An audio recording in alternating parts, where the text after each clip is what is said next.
everybody. Welcome to All in Focus. How's everybody doing today? And Mark, how are you? What's up? I'm good. I got my coffee, so I'm moving and grooving. You know, What do we got today? A little matcha? a little homemade creation. You know, with my DeLonghi coffee maker. Yeah, a little bougie there. Nice, you know. nice, Here for a nice. premium wake up call. You know, I knew we were shooting today. But what about you? What are you drinking today, sir? I got the little Dunkin'. Little Dunkin'. Little French vanilla, you know. Yep. Yeah, it's Very good nice. too. Little Yeah. French. Oui, oui. Oui. Oui. Hey. What's new with you, man? What's been going on since our last meetup here? Well, lots of edits, that's for sure. Trying to just catch up on a boatload of previous jobs. But it was cool. I did a really cool real estate shoot not far from me. In fact, everybody Those are the thought, best ones. yes, this was one of my best jobs I've done in terms of real estate. Beautiful home on the water in Barnegat. Everybody kept asking, you saw the picture with the drone, right? I'm Yes, sure that maybe was so Jason cool. can pop that picture Yeah, up yeah, right yeah. about now. But yeah, so I, flew the drone in the house, whatever. It was right on the water. Everyone's like, "Are you in Florida?" I'm like, I wish I was in Florida. It did look like you're away. I was like, where is he? I know, everybody You're was always like- going somewhere, though. This is true. I mean, listen, palm trees and sun. You blame me? I mean, come on. I don't blame you one No, bit. we got to go. It's too cold here. Although it's been nice. It's been pretty nice. But what about you? What have you been up to? Latest and greatest? Oh man, a quiet week. Yeah. I was in the city. What was in the city yesterday for a shoot for Getty. Kind of interesting thing. There's this company called Fans at Sea, Ooh. and they're putting together a cruise with some of the Real Housewives. Oh, boy. I think it's in September. It leaves out of New York, so they were promoting that. So I went into the city to shoot that. That was kind of cool. Right. And then last night, you know Derek, right? Oh, yeah. How's he doing? He's doing very well. He came down, and now Derek's been playing pickleball now for the last 2 years, right? Oh, yeah. That's huge, man. And he knows I'm an avid tennis player. I've been playing tennis Oh, my yeah? life since I You're was a big kid. into tennis? Oh, I love tennis. Really? Love it. I don't think I knew that. Did you play? I mean, no, not me. I watch. AJ plays pickleball. AJ. though. Oh, okay. Yeah. AJ's playing Big pickleball. into it. Oh, we got to. I'm getting into it. So I'll here- watch. I'll have my coffee. No, Paul was supposed to come down and watch too, but he never yeah. showed. He got tied up. But anyway, we went to Pickleball HQ, Yes. which is not too far from me, over in Aberdeen. Yeah. And That's inside, right? inside. Okay, yeah. And Derek plays a lot of outdoor because he's from the city, so there's a lot Right. of pickleball courts that are outside. Yeah. So he came down from picked him up at the train station, and we went over. Now he's so cool because I'm a complete beginner to this pickleball Yeah. thing. So I took a beginner clinic, and he took it with me. Okay. And we met another couple. They were really cool. They've never played either, and we played for 2 hours. So it was like Really? the first 45 minutes was about lessons and scoring. The scoring's way different than Yeah. tennis, so it's a little I have to get used to that. Right. But Smaller. I got too. right into it. Yeah. I love it. Yeah? Yeah, You I'm do? hooked. I'm not hooked yet. Okay. But I'm getting there. My question is this, because, and I don't want to offend anybody out there that plays the game. I know this is like a hot topic right now. Everybody loves pickleball. Everybody loves loves pickleball. it. I know. But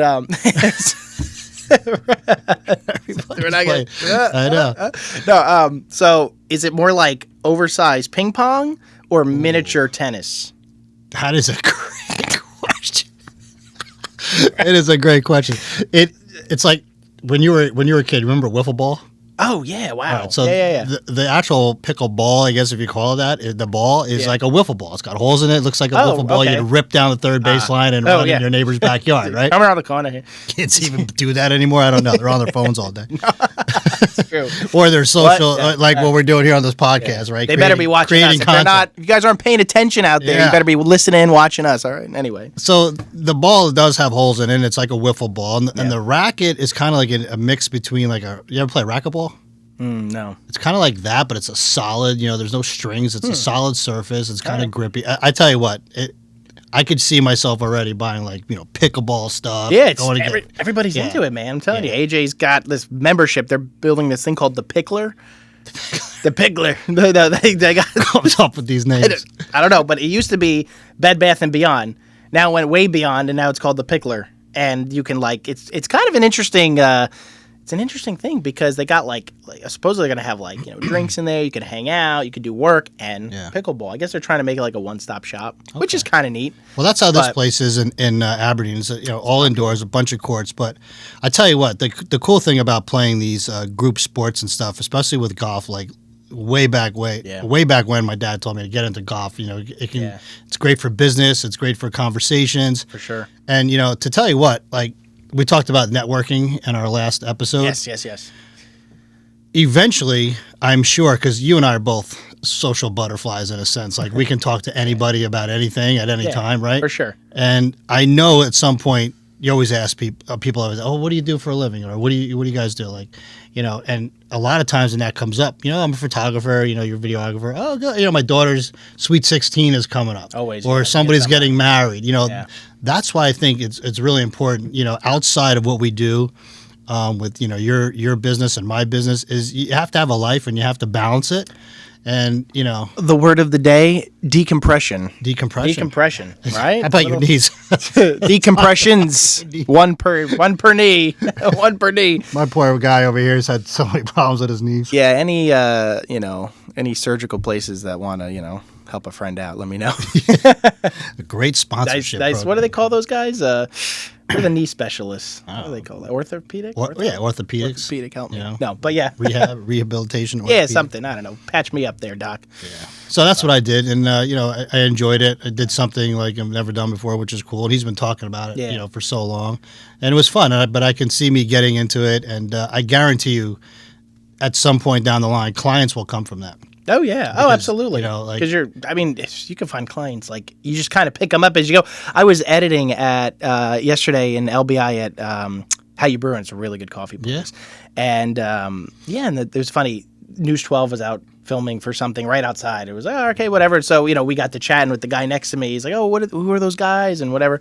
And we were just chit-chatting. And then he was telling me how he, refurbishes the homes out there and builds them. And I'm like, we were just chatting. I said, I just got these new business cards because I have a bridal expo this weekend. I said, let me get some cards. I said, need a card? I was like, I don't know if you ever need photo and video. And just from chit chat and just being there, you never know where you pick up clients. So it's a good point. You could be playing pickleball. You'd be like, sweet 16, like wedding.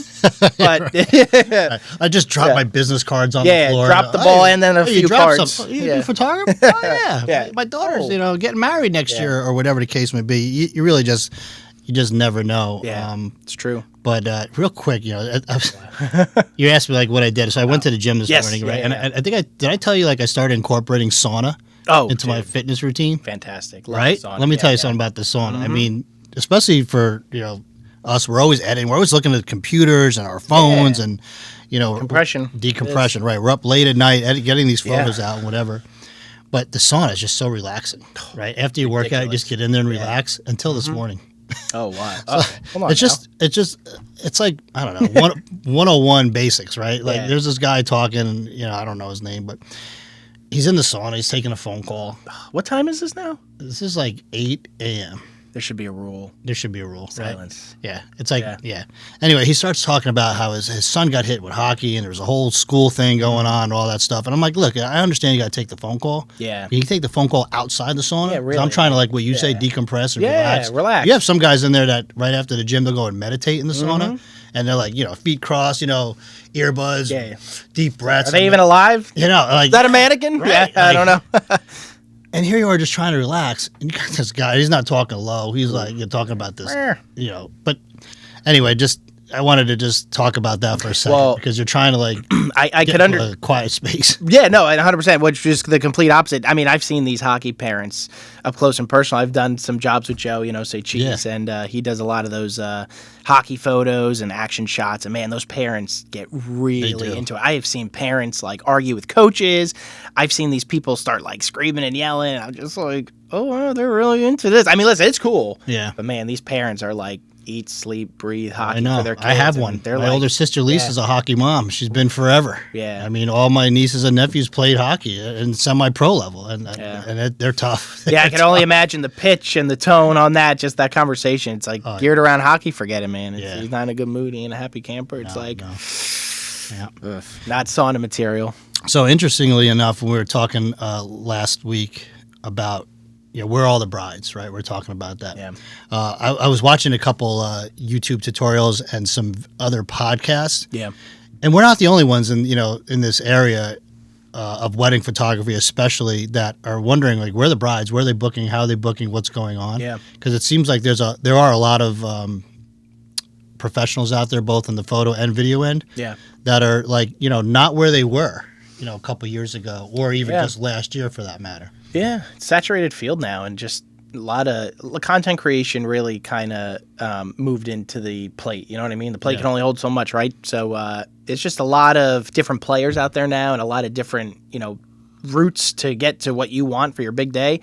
Not everything's so cookie cutter, I feel like, nowadays. So I know what you mean. It is a little bit of you got to adapt to, today's, like, what people want today, Like, I never thought I'd be saying, oh, hey, are you looking for content creation? Are you looking for, like, cell phone video? But it's popular, man. It's really getting out there. So I know what you mean. It's kind of like trying to, harvest these people, like, see where they're at, cast a wide net, and, see what you pick up. But, yeah, I know what you mean. It's all about, as you build your business, you'll find there's, like, ways to, reach out via social media or, old-fashioned, like, email, text, and all that stuff. I just feel like you really got to adapt to all these different new routes today, And I agree with that. And I think that's why also with All in Focus, this podcast is really not, like, and I said this before, it's not just about wedding photography or wedding videography.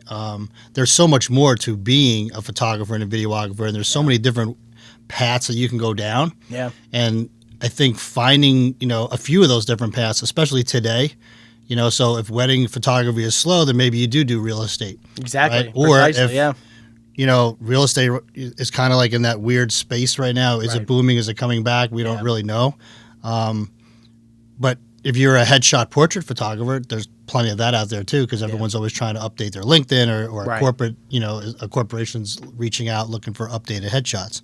So I feel like now, as much as when I first started out, if you were a wedding photographer, you were just a wedding photographer. Yeah. You weren't doing anything else. Or your branch, right.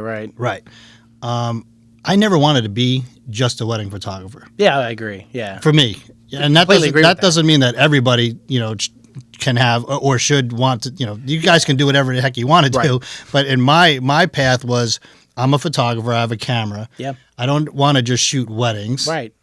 I started out doing baby portraits. Oh, okay. I mean, that's... Dude, they're so fun. They're not easy. No, they're not. But they're very rewarding Get because... your gloves on, man. When the parents of that newborn see those baby photos... Yeah, no, it's precious. And they put them on Facebook and everyone loves them, right? It's fulfilling. But I kind of like, I got out of that. And there's amazing, talented, our good friend Jen Quinn. Yeah. And she started out doing, newborns. Yeah. There's so many things that you can go down. So I feel like for people that are watching our podcast, we don't want to just tell you one way to do a certain thing, like how to get into weddings. Yeah. We want to be able to show you that you can find your way in this field, but you just have to find the way that works for you. Yeah. Because everybody's going to adapt different. Everybody's going to adapt different, especially in this changing time. Well, what's interesting? I just saw something on a Facebook page, and, you get this one lady, she's like, hi, getting married this day, anybody available? And then it's like trying to fit 9 lanes of traffic onto like one post. Right? And it's like everybody's like, it's like, oh my God, they're coming in. Yeah. That's they're leaking out of my phone. People's names are leaking. Yeah. But and they're jumping up. And the people pricing, are on it, the man. pricing that you're seeing. So that's what's so funny is because some lady, and you really, again, every client's different. Everybody has a different budget, which I understand. And, I don't mind working with people here and there. And, every situation's different, but, I have usually like standard pricing. And it's funny because some of the people complain like, oh, some of these people are just like so expensive compared to this guy. But what's funny is somebody wrote in the post, and I was like, this is actually really true. She was like, the person that does this full time will charge you a little bit more, but you'll probably get more quality work, which, I mean, that's up for debate too, but versus the one guy that just does this on the side, like, and maybe already has a full-time job and he just does this on the weekend and he'll charge half the rate. So it's kind of like, there's a lot of ways to look at that, because it's like, so is that kind of like saturating the industry where it's like, hey, somebody that's been doing this like full-time, is getting undercut by like some guy just working on the weekend, and maybe his work's good. It really, everything can go either way. And I'm, it really could. But that was a really solid post. And the lady was like, yeah, you're right. I realized that. Like, I was just like looking at that. I was like, that's solid, man. That's true. Like, it really is. You get the people that, are doing this full time. They have this system down pat. And then they got this other guy. Hey, listen, I do this on the side. I'll do your wedding. It depends what the client wants. But will the client see the difference? Will they care about the difference? Like, that's a whole topic in and of itself. Yeah, and bouncing. I just hit episode 11. No, right? We could skip around a little bit. Yeah. Bouncing off what you just said though, and I'm that guy. Yeah. That had a full-time job. Yeah. as a police officer, Right. and started my career in photography as a part-time Correct. job, right? But when I dove into this, I did do a lot of research on pricing and all kinds of different aspects of photography. Right. But I also, before I even got into shooting my first wedding, I went and was a second shooter for so many wedding photogographers. Yeah. Just to get my feet wet, Right. You have to. not expecting to get paid, not expecting anything, just the experience, right? Like you were talking about, what would you say, on the job training? Yeah, kind you of have thing. to. You have to get Like out there. you- You could read every book, every tutorial. Put the camera in but the it's- hand. Put that until in you manual. put this camera in your hand and know in a dark Put space. that shit in manual. Right. Right. Put it in manual. Auto's gone. Put it to M. You know, but you have to be able to adapt to the settings and adapt to that. That takes time.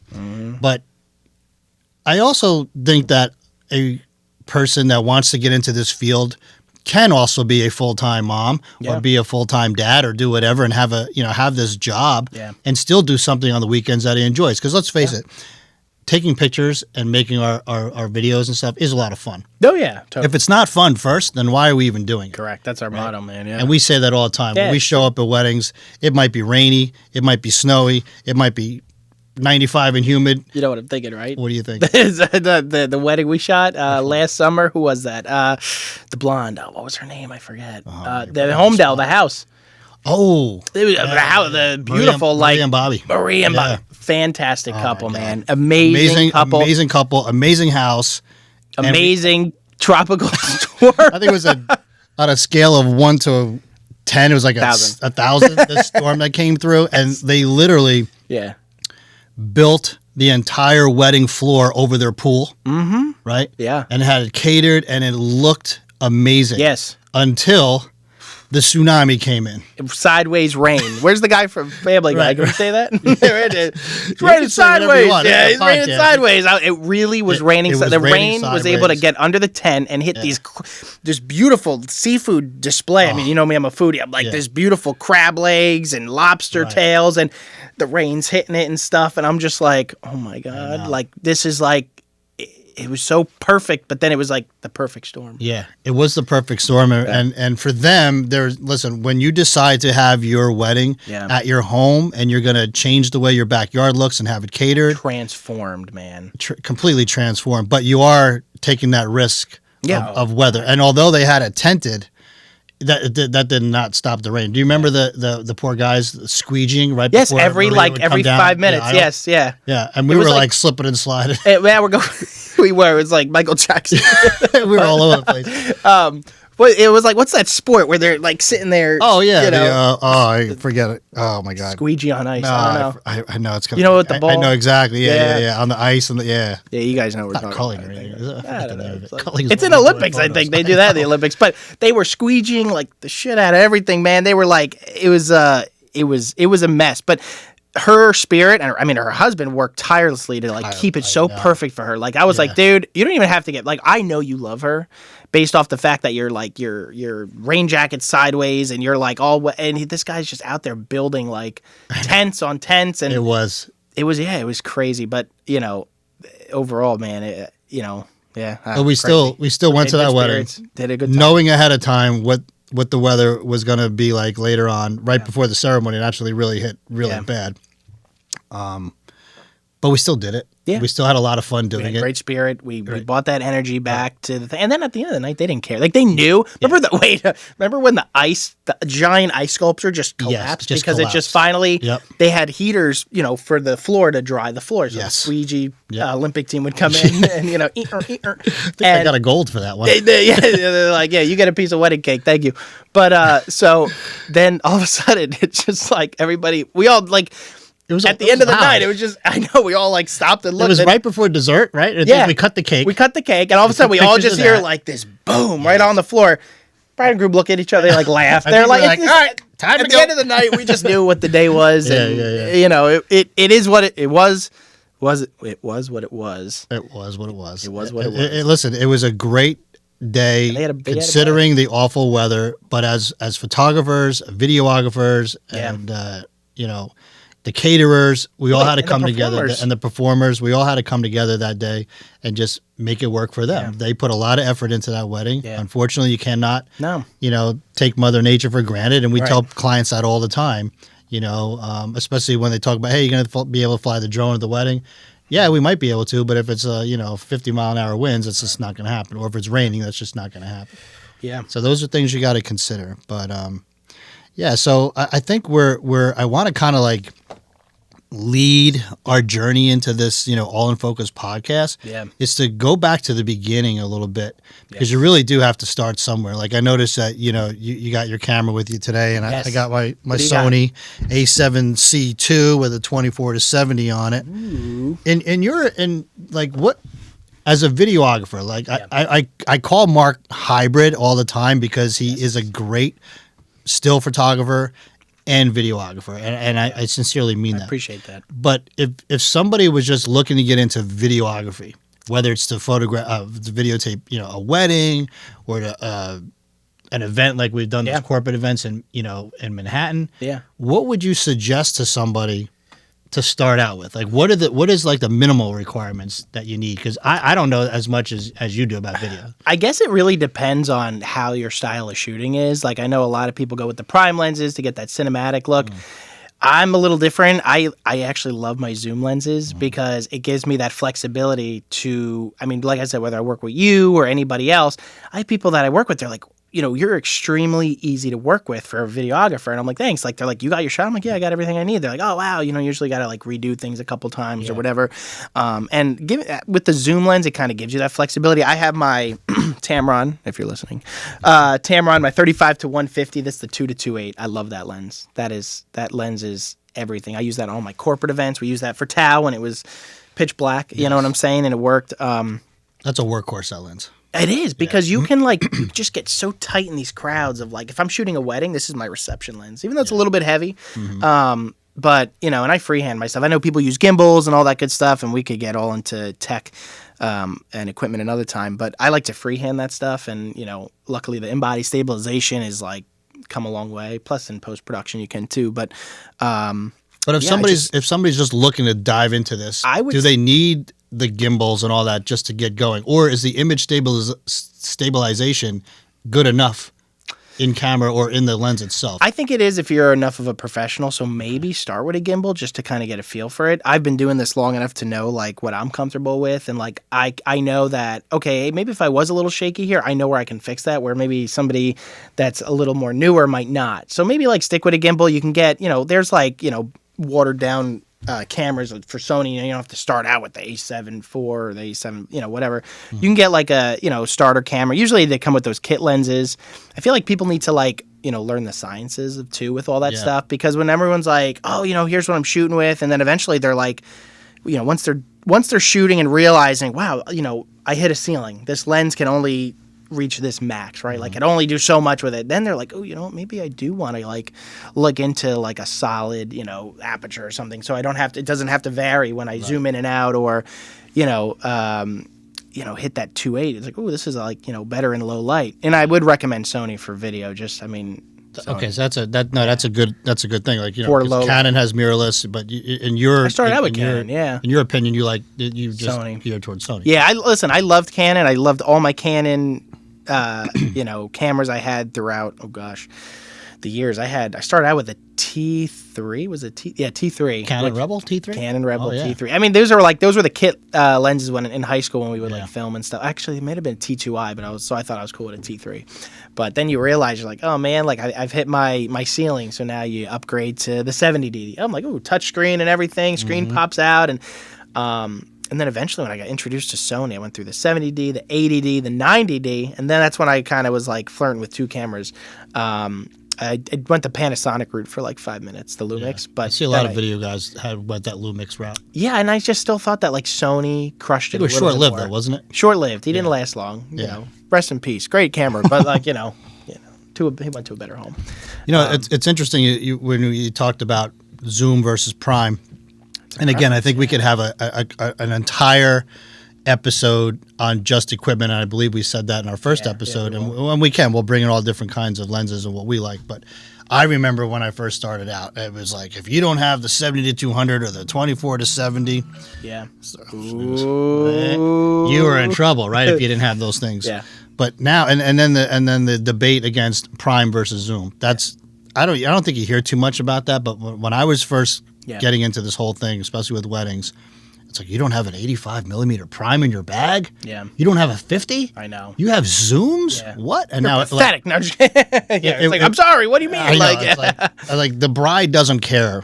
No. And I tell this to people all the time, Uh-huh. especially people that are just starting. Bride A, B, or C, and groom D, E, F does not care what you have in your bag. Correct. I think I was asked one time, what kind of camera do you shoot? I think one time. Yeah. I've been shooting weddings since 2008. Right. And I don't ever remember that being an issue. Right. They don't care what we have or what we're coming there with. Right. Okay. Now, unless we pull out, a Samsung S23 Ultra, you bring out your iPhone, then they might be like, who did I hire? Hold on now. Even Did though I pick the even though the content? technology in these things is pretty darn good. Yeah. But whether you want a prime lens or a zoom lens, that's completely preference. Yeah. I Certain agree. lenses do shoot better in certain situations. You'll accomplish different things. That's all. 100%. And it really depends on your niche, right? Is that the word niche? Yeah, niche. But again, Niche. that lens there, you and I both bought when it first came out. Oh, yes. The Tamron Absolutely. 35 to 150. I knew I was going to love it. It's a game changer. You You get have everything. you have 35 millimeter on the wide end, 150 on the zoom. Perfect. 2 to 2.8. I don't even carry a 70 to 200 anymore. There's no need. I don't either. There's no point. Yeah. There's no point. If you want a little closer, crop it in. Correct. Yeah, that's I it. know. I was funny. I was using this for the Joe's Hockey tournament, and Where most people would be using like ridiculous lenses they to were shoot sports. I mean, he had the 70. You know what's funny? He had the 70 to 200, and I was using it, and I told him, I was like, you know what? I said, yeah, you get that little bit of extra reach, which is nice for when I'm in the penalty box and I'm trying to shoot, down the other end and whatnot. That little extra reach is nice, but it's not make or break for me, because what I realized is I didn't like the way, I think it's a different, when you zoom in and out, like it's different than this. It's like the opposite. So I think this might be like this might be clockwise and Sony was counterclockwise, or vice versa. I forget. But point is, I didn't like the way I'm sitting there, and I'm like, oh, I don't like this. And I'm like, this is a Sony lens. Like, I didn't love it. Maybe, when I was using this, I felt more comfortable using this. I felt like I was able to like zoom in and out quick enough as the shots were going down, and it really is a game changer lens. I love it. How'd you like shooting sports? That was fun. That was different. It's That's different, right? usually, again, that's not usually my branch that I hang out Yeah. in, but I definitely have like a new interest. I actually ended up watching the Canada versus USA hockey tournament Oh, you did, yeah. just because I was, interested in, seeing these people play hockey, man. I was shooting the little kids, and it was cute, man. These little kids are like, they're having fun. Yeah, exactly. And they got all excited when they score. Then Joe's like, hey, listen, can you go shoot this other game in the other rink? I said, yeah, sure. I walk in, and I thought I was in like the California redwood forest. I'm walking around like, oh my God, these people are here. I said, this aren't kids. Yeah. I said to the one kid, I looked up, I said, excuse me, sir. It's like, sir, I said, how old is this group? And he's like 16. Ugh. And I said, Were they on skates though? Is that what's making they them were on taller? skates, but I mean, even still, man, even without skates, these pants guys were on and everything. huge. I know, Just these yeah. big guys.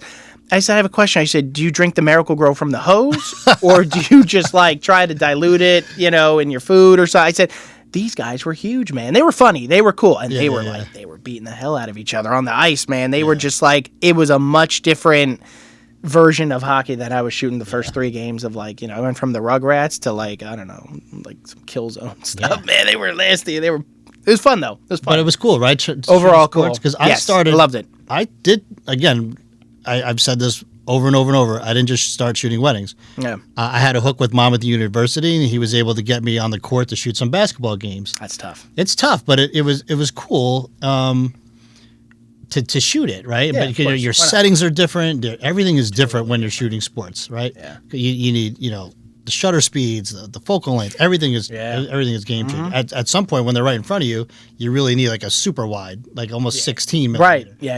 And then you want, when they're down at the other end of the court, Yeah. you want that, it's maybe 7200 or the Telescope, 150.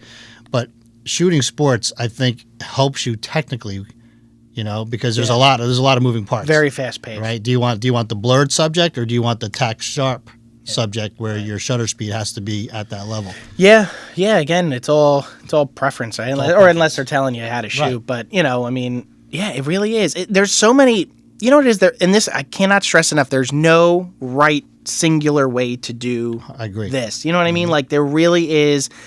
I mean, and really there's any subject basics. we could. Yeah, of course. Right? And there's a basic foundation, but again, we all go to school. We all start out, and then we just branch out into our own worlds. And like you said, it's like even for like the weddings or whatever. Oh, they're not asking what kind of camera you have. They don't care. They saw your work. They liked it. What did you do professionally to reach that point to create this video that drew the client in to say, "Ooh, that's what I want." You know what I mean? And even for photos, some people like these. There's like I feel like there's like this new style, and it's like it's either like super bright and airy, or it's either like just like very or like harsh flash. Like I feel like there's all these different vibes in. Yeah. But you can't. There's not one way to shoot that. You know what I'm saying? Like if you want this is a whole nother separate style. Right. And preference or whatever. And there's just again so many different paths you can take to reach that. And that style was never me. So that's when I say like every wedding photographer, every photographer has a certain style. Yeah. And that's great that you are and I'm just not a light and airy photographer. Yeah. My Instagram palette doesn't look all the same. Every picture doesn't look the same. Right. A lot of brides like that look. Yeah. They really do. Almost vintagey sometimes, or bright and airy. It could go either way. I'm no flash. I'm okay with a little bit of it, but desaturating colors and everything, and when it just doesn't look real, to me, that's just not the real photograph that was taken on that day. Yeah. And don't let anybody get fooled to think that nothing gets done in post-editing. All right? Don't think that these people that you're seeing, on their Instagram pages are just straight out of camera. That light and airy, desaturated look is all with a preset or editing. Yeah. And I'm going to throw that out there right now. And if anyone wants to challenge me on it, go right ahead. Leave it in the comments. But there's no way that you're getting those looks without a preset and editing in Lightroom. And that's totally fine. Yeah. But just don't act like, you're, I just shot that straight out of camera. Unless the whole wedding is taking place in like one room with perfect lighting. Right. It's not. And but I agree. Lighting, though, is so important with photography and your videography that you have to learn lighting. Oh, yeah. You have to. Yeah. I mean, Sony gave me a little bit of break with the lighting, but still, if you want that like picture perfect quality, right. But for video, it might be a little different. But when you're in the dark space in the reception, you have a video light on your camera. Oh yeah. Right. So you have to enhance that. Right. That. Well, then you get the people on the flip side, and don't get me started on them. That's like, all right, it's dark in here. Let me turn my light up to like 1 billion, and then you get these people like. And they're like, their eyes, you could tell that it's like you're blinding these people, and it's unfortunate they don't necessarily know what they're doing. And I've seen a lot of it with like content creators. I'm not throwing them under the bus, but I'm just saying, like I have seen people. I can recall a shoot right now where I was shooting. I had all my settings correct. I had my lighting nice and soft just to brighten up some stuff. And these people came in with their phones and a light, full blast. So now my shot is completely overexposed where their light is, their concentrated light is, and then everything's dark. And I'm like, so I was like, what the heck? So I tried to like quickly, because this is all happening in the moment, so I quickly just tried to, get my lighting set for their super harsh lighting that they're blasting on my subject.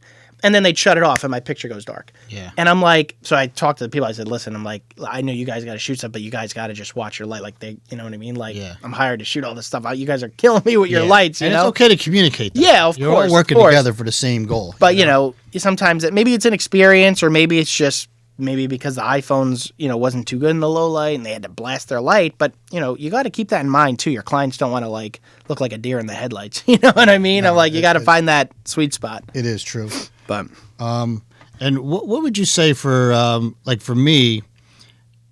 Again, you can talk about leads, right? Getting leads for work. So when you finally get to that stage where you're ready to, become a professional and charge money for your work, where do you find these leads? A lot of people ask that question, and there's a lot of places that you can pay for leads. If you're a wedding photographer, there's a ton of places.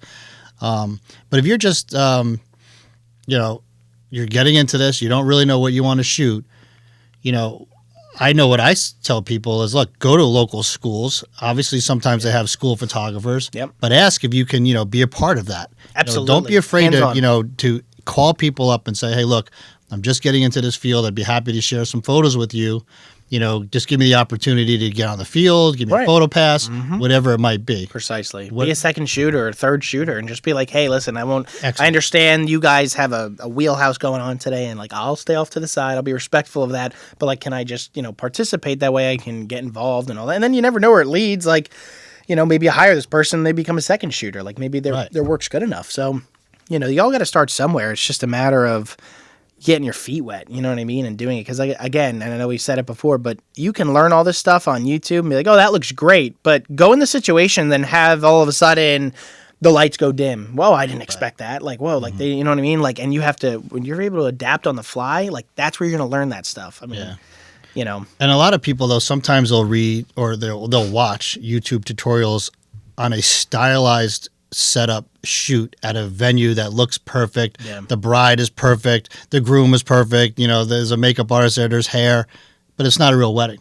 No. And hopefully they can see the difference. Like, look, this is a stylized shoot to educate you and to show you certain things. Right. But any wedding photographer will be able to tell you that that's not what happens on game day. I'm thinking of one thing right now. Yeah, 100%. I mean, we're getting ready. Hey guys, I'm going to bring in the bride and groom. Sure, let's do it. Okay, your settings ready, expose. They start to walk in, and then all of a sudden, the UFO. No, they're moving heads. Those lights are just like Hollywood, baby. How you doing? Right there on the bride and groom, and all of a sudden, you're just like, oh, my shot's gone now. Yeah. Like, because these lights are powerful, man. Like, and the technology in these new moving heads are incredible. But like, if you're a newbie, like, how do you oh my god, like, there goes my shot. What's going on? You know what I mean? Right. Like we just settled the lighting. We got it all good. And then all of a sudden maybe the lights change or they're flickering or then all of a sudden they're like, the lights are all white and you're exposing for that. And then all of a sudden it's like red and you're like, this is horrible for the skin. You know what I mean? Like you got to be able to kind of just, have the experience to adapt. And, we've seen it so many times. So we know like, all right, what to do. And, just it can just be like a bumpy ride sometimes and you got to just buckle up and you will only experience that by going out there and learning that, you know what I mean? Not on a stylized shoe, which is, again, cool, but, that ain't it, Yeah, and there's things on Facebook. There's Facebook groups out there for beginning photography. There's Facebook groups out there for just about anything. There's pages for anything on Facebook pretty much these days. So definitely look into some of those if you're just starting out. And sometimes they have group meetups. Like if you got a lot of people going down to Sandy Hook these days or taking pictures of the lighthouse, the seals, and it's in a nice group setting. And you will learn from other photographers and content creators and videographers because there's always something to learn. You and I don't know everything. We're always learning. We're always saying, wow, but we always kind of like, after our wedding, on the way home, right? We call each other. Yeah. Like, how'd that go tonight? Like, what do we think? What do you think? Yeah, it was good. Yeah. It was okay. It was good. Yeah. It was great. We could have done this. Or Oh, we always have like a little debriefing afterwards. Right. I think that's important because I think you have to learn and grow. Yeah, no, you do. And, it's one thing, too, it's relevant to what you were saying before, is in terms of, like, anybody that's new, that's looking, family events, or, like, a friend of a family that's not looking for, the quote, not looking for anything too crazy, I don't want to break the bank. Place to start. Start there, man, because, like, I'm not, respectfully, the expectations for those aren't high. And I'm not saying you're not going to produce good quality, but you have the wiggle room to be like, oh, man, like, maybe these were a little dark. I'll have to, like, bump them up in post. But you have the flexibility because the client's not going to care. It's your, family, friend, as long as it's not, like, anything too important. But there's a lot of those events that are just, like, where that's your playground to get in and get your hands dirty a little bit, and then you can kind of come back from that and say, oh, okay, here's what I could do different, and you evolve. But you kind of start off small, and then you work your way up, and before you know it, you're I don't know at the Shadowbrook shooting something. Yeah, like whatever. You have to stay inspired. Of course, right? You have to have some sort of inspiration. The drive. Yeah. Those are the techniques and the technicalities of the camera and the video systems. That will all take practice. Right. And you can do that at home. You can take shots of your kids, take pictures of your dogs, whatever you need to do to hone in on that. But then getting out there, being a people person, being able to communicate with strangers is very important in this job. Especially for me, when I work with celebrities and they're on the carpet, we really don't engage with them. Right. But there are times where we do have conversation with them on the carpet, and sometimes they're like, yeah, most of the A-listers, they know what they're doing on the carpet. They hit the carpet, they're like they know exactly what they're doing. But you'll have some people that hit the carpet for the first time, like, I don't know what to do. Tell me. Yeah. And then you'll have like 20 people yelling, all right, just turn there, turn your head sideways, over the shoulder. Take it back now, y'all. Right? Yeah. And, it's okay to help and guide people. And that's what we're here with our podcast, All in Focus. Yeah. Our main goal really is to educate people that are looking to get into this field. Yeah. And also our other part of our audience is if you're a bride and groom and you're looking, as we get into wedding venues and you're looking to hire a great duo team, we are going to give you a front row seat to some of these wedding venues that you might be interested in having your wedding at. Yes. And we have a couple on the schedule yet. We're not going to reveal them yet. No. But we are going to go live, not live, but we are going to go on location to these wedding venues. Switching it up. We're going to switch it up, and we're going to show you some of our images from past weddings. Yeah. We're going to discuss what's new and trending with these wedding venues and their people there that manage it. Yeah. And what they're seeing for 2025. And just hopefully just have it all around. Like, that's why the title All in Focus is pretty much all of it. This is A to Z from beginning to end, and what we've done and what we can do to help you. Absolutely. Yeah, no, I mean, you said it best. And I am looking forward to hitting up these venues. It's really cool that we got in contact with a few and they're like totally in on it. Yeah. And again, it's out of the box, literally out of the box. We're out of the studio, right? And we're going to be in, all these different locations. Everybody can kind of get a little feel for these venues and places and what they offer and, the staff. They kind of get a little behind the scenes because we work with the staff, all day at a wedding, and they kind of now they have a chance to kind of hop on and say a few words and get to see the behind the scenes with all these guys, which is cool. Cool. Well, listen, we're going to wrap this up, but on our next episode, what we're going to do is we're going to discuss more about how once I get my photos and I have a nice gallery of things that I'd like to show and share and get clients and get work. Where do I now host these pictures and how do I get them out? Yeah. And there's plenty of subject matter on that. Yeah. But we'll get into where you can put these photos and get you guys some work. Yeah, guys, stay tuned. It'll be interesting. Thank you very much. See you on the next one. Take care.